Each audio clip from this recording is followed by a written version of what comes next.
आपण ज्या व्यक्तीला कॉल केला आहे ती आता दुसऱ्या कॉलवर व्यस्त आहे। हॅलो, कुणाला बोलत होती ग? काय रे तुझी कटकट?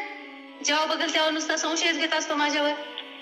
विश्वास नसेल ना तर आजपासून मला फोन करायचा नाही। जा बाळा, तुला आजपासून माझा त्रास नाही होणार।